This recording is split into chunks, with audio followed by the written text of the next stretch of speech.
ကျွန်တော်တကယ်တော့ခီးမထွက်ခဲ့ပါဘူးကျွန်တော်အိမ်နဲ့မလန့်မကန်းကဟိုတယ်တစ်ခုမှာအခန်းတစ်ခန်းငှားလိုက်တဲ့ဈေးကွက်ထဲမှာအသေးဆုံးအတန်ဖန်းဆက်တွေနဲ့ပင်ဟိုးကင်မရာတွေကိုဝယ်ခဲ့တယ်ပြီးတော့အိမ်ကိုတိတ်တဆိတ်ပြန်လာခဲ့တယ်ကျွန်တော်တို့အိမ်ရှိတကားကစမလော့ခ်မှာကျွန်တော်လက်ပွေနဲ့လင်းရွှေရွှမ်းရဲ့လက်ပွေအပြင်ကျွန်တော်မိဘတွေရဲ့လက်ပွေကိုလည်းမှတ်ပုံတင်ထားခဲ့တယ်သူတို့ကလာခဲ့တော့ဒါကကျွန်တော်အတွက်အားသာချက်ဖြစ်သွားတာပေါ့အိတ်ခန်းထဲကပန်းအိုးထဲမှာတခုအိတ်ဒီနားနေခန်းကကုတင်ပေးမိအိမ်မာတခုတက်ဆင်လိုက်တဲ့အားလုံးပြီးတော့ကျွန်တော်တိတ်တဆိတ်ပြန်ထွက်လာပြီးဟိုတယ်ကိုပြန်သွားပြီးဖုန်းထဲက Real Time စောင့်ကြည့်ရေး app ကိုဖွင့်ကြည့်လိုက်တယ်ပထမနေ့အေးအေးဆေးဆေးပါပဲလင်းရွှေရွှမ်းကသူ့အခန်းထဲမှာနားနေတာဒါမှမဟုတ် TV ကြည့်တာနဲ့ပဲအချိန်ကုန်နေတယ်ဒုတိယနေ့သူဖုန်းကိုခဏခဏစစ်နေပြီးမျက်နှာပေါ်မှာမရှည်မလျှော့စိတ်မရှည်တဲ့အရေးအယောင်တွေဖြတ်ပြေးနေတယ်တတိယနေ့မွန်းတဲ့ချိန်မှာတော့လူခေါ်ပဲမြည်လာတယ်လင်းရွှေရွှမ်းကတကားသွားဖွင့်ဖို့စိတ်အားထက်သန်နေတဲ့အပြင်မှာရဲ့နေတာကခြံဟောင်ပဲလက်ထဲမှာတစ်တီးတွေနဲ့အားဆေးတွေအပြည့်နဲ့ကျွန်ုပ်နှလုံးသားတစ်ခုလုံး6နှစ်ထဲပြုတ်ကျသွားသလိုခံစားလိုက်ရတယ်။ဘာလို့ဒီလောက်ကြာနေတာလဲ။ကျမဒီမှာပြင်းလို့သေးတော့မယ်။ကျန်းရီဝေးထွက်သွားချင်းလာရင်အရန်တိတာမှာစိုးလို့ပါ။သူကလင်းရွှေရွှမ်းကိုသူ့ရင်ခွင်ထဲတင်းတင်းကြပ်ကြပ်ဖတ်ထားလိုက်တယ်။ကိုသတိရလား။တေမတက်သတိရတာပေါ့။သူတို့နှစ်ယောက်ကဝင်ပေါက်မှာတင်အသေးအတန်နန်းနေကြတယ်နှစ်ပေါင်းများစွာကွဲကွာနေတဲ့ချစ်သူတွေလိုပဲရမက်စောတွေနဲ့ရစ်ပတ်နေကြတယ်ကျွန်တော်ဟိုတဲကအေးဆက်နေတဲ့ကုလားထိုင်ပေါ်မှာထိုင်ရင်ဖုံးဆက်ခရင်ပေါ်က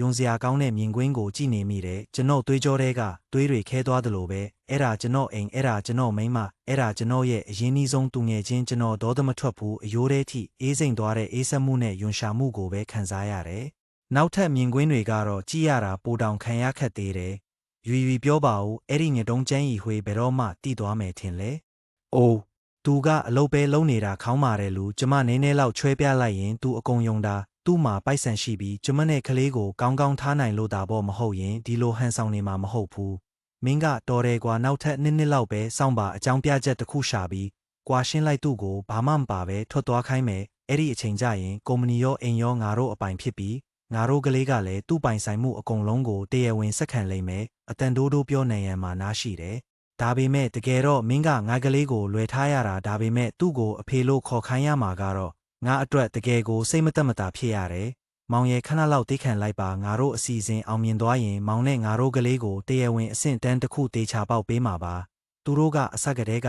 အရာရာကိုတေချာတွက်ချက်ထားခဲ့ကြတာပဲနှမျောစရာကောင်းတာကသူတို့မေ့သွားတာလားဒါမှမဟုတ်မသိတာလားပဲတွေးအုပ်စုအဲနဲ့ထပ်ရှိတဲ့မိဘတွေကဘလို့အခြေအနေမျိုးမှတွေးအုပ်စုတီရှိတဲ့ကလေးကိုမမွေးနိုင်ဘူးဆိုတာကိုပေါ့ကျို့အနော်ဗီဒီယိုတွေနဲ့အတန်ဖန်းထားတာတွေကိုအထောက်ထားအဖြစ်တိတ်တဆိတ်သိမ်းလိုက်တယ်ကျွန်တော်ဖုန်းပိတ်လိုက်တယ်ပြတင်းပေါက်အပြင်ဘက်မှာနေအောင်ကတောက်ပနေပေမဲ့ကျွန်တော်တကူလုံးကတော့အေးစိတ်နေတယ်အဲ့ဒီအချိန်မှာချစ်ချင်းမေတ္တာနဲ့သူငယ်ချင်းတန်ရောစဉ်အပေါ်ထားခဲ့တဲ့ကျွန်တော်ရဲ့နောက်ဆုံးမျှော်လင့်ချက်တွေအကုန်ပျက်စီးသွားပြီးလက်စားချေဖို့ပဲကြံတော့တယ်ကျွန်တော်ချက်ချင်းပြန်သွားပြီးသူတို့ကိုမဖော်ထုတ်ခဲ့ဘူးအဲ့ဒါကသူတို့ကိုလွတ်ပေးရရောက်လုံးတယ်သူတို့ကိုအမြင့်ဆုံးအထိတက်ခိုင်းချအင်းနဲ့အဲ့ဒါမှပြုတ်ကျတဲ့အခါပိုနာမှာဒါကြောင့်ကျွန်တော်ခီးကပြန်လာသလိုမျိုးဘာမှမဖြစ်သလိုအိမ်ပြန်လာခဲ့တယ်လင်းရွှေရွှမ်းကိုအရင်ကထက်တောင်ပိုကောင်းအောင်ဆက်ဆံပြတယ်အသေးစိတ်ကအစဂယုစိုက်ပြတယ်သူကမြို့တော်ဘက်ကမုံတွေကိုစားကျင်နေဆိုရင်မနက်3 နာရီမှတောင်ကျွန်တော်ကားမောင်းသွားဝယ်ပေးတယ်ညလဲခေါင်မှာသူခြေထောက်ကျွတ်တက်တယ်ဆိုရင်တညလုံးနှိပ်ပေးတယ်ကျွန်တော်ရဲ့အစွန်းရောက်ဂယုစိုက်မှုတွေ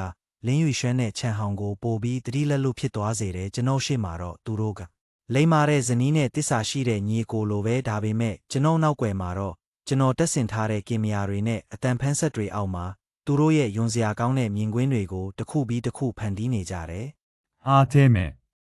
မဟုတ်ဘူးငါမယုံဘူးဒါမဖြစ်နိုင်ဘူးပွဲခန်းမထဲမှာခဏတာထိတ်လန့်သွားပြီးနောက်လင်းရွှေရွှမ်းကပေါက်ကွဲထွက်လာတယ်သူကအယူမတယောက်လိုစက်ခရင်ကြီးစီပြေးသွားပြီးအဲ့ဒီအစီရင်ခံစာကိုဆွဲဖြဲဖို့စူးစမ်းရင်းအားကုန်အော်ဟစ်နေတော့တယ်ဒါနင်းလက်ချက်ပဲကျန်းရီဝေးနေတာကိုအတုလုပ်ထားတာနေငိုက်ကိုကွာရှင်းချင်နေတာကြာပြီမလားဒါကြောင့်နင်ဒီလိုရုပ်မာတဲ့နေလန်းနဲ့ငိုက်ကိုထောင်ချောက်စင်တာသူ့ရဲ့တရုပ်ဆောင်ချက်ကတော့ထိတ်တန်းပါပဲဒါပေမဲ့အခုသူ့ရဲ့ယူသွနေတဲ့ပုံစံကတော့ယုံစရာကောင်းနေမိန်မကြီးတယောက်လိုဖြစ်နေတယ်ကျွန်တော်ရောက်ခမကလည်းသတိပြန်ဝင်လာပြီးသူ့သမီးကိုကာကွယ်ဖို့ပြေးလာတယ်ပြီးတော့ကျွန်တော်ကိုဝိုင်းဆဲကြတော့တာပဲကျန်းရီဝေးနင်ကတကယ်ကိုအသေးနှလုံးမရှိတဲ့ကျေးဇူးကန်းတဲ့ကောင်ပဲငါသမီးကနင့်နားမှာနေပေးခဲ့တာသူနင်းစီကဘာလို့ချင်ခဲ့လို့လဲဒါကိုနင်ကဘာထောက်ထားမှမရှိပဲ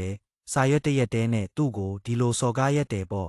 ့နင်ငါတို့မိသားစုရဲ့ဂုဏ်သိက္ခာကိုဖျက်ဆီးကျင်တာလားပြောလိုက်မယ်အိမ်မက်ပဲမနေလိုက်နင့်ကိုအတရေဖြတ်မှုနဲ့တရားစွဲမယ် အမေနဲ့သမီးကတော့ကောင်းကောင်းကြီးဇက်တိုက်ထားကြတာပဲအပြစ်လုပ်ထားတဲ့သူတွေကနေတနာစရာကောင်းတဲ့သူတွေဖြစ်အောင်လုပ်နိုင်တာကတော့တကယ်ကိုဆရာကြတဲ့အကြောင်းစုံမသိတဲ့တချို့ဆွေမျိုးတွေကတောင်ကျွန်တော်ကိုလက်ညှိုးထိုးပြောဆိုလာကြတယ်